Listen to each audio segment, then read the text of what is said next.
nasampahan na ng reklamo ang motoristang nag-viral dahil sa pananakit at pagkasapa ng baril laban sa isang siklista.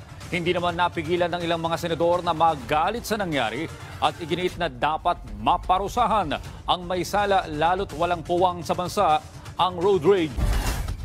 Pinaiimbestigahan na rin sa Senado ang nangyaring road rage kamakailan sa Quezon City. Tumayo si Senator Jinggoy Estrada at pinuna ang ginawa ng dating pulis na kinasahan ng baril ang isang siklista. Pinuna pa ni Estrada na tila may nasisisipang iba ang nag-viral na dating pulis. Baka raw nabaon lang sa limot kung hindi ito naisiwalat. Ayon kay Senate President Juan Miguel Zubiri, dapat ipagbawal ang ganitong klaseng road rage sa lipunan. Dapat mabigyan anya ng leksyon ang may sala. Buti nakunan to ng video. I'm sure araw-araw may ganitong klaseng road rage and we should teach these people a lesson.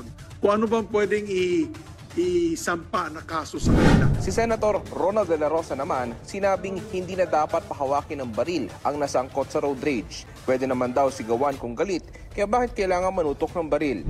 Ayon kay Senator J.V. Ejercito na isa ring siklista, hindi niya palalagpasin ang insidente. Hindi niya dapat makalusot ang ganitong pangyayari at dapat makasuhan. Sa ngayon, sinampahan na ng kasong alarm and scandal ang dismissed police officer. Pero binigyan diin ng PNP na mahalaga rin ang magiging papel ng siklista sa kaso. We need for the cyclists, really, huwag matakot, don't be intimidated, come out in the open and kasama natin sa pag-build up ng case is his statement. So, mas maganda kung lumabas siya and hinihikayat ko na lumabas siya at magsalita. Samantala, pinabulaan na naman ni Justice Secretary Jesus Crispin Remulla ang mga haka-hakang parte ng kagawaran ang dating pulis na nag-viral.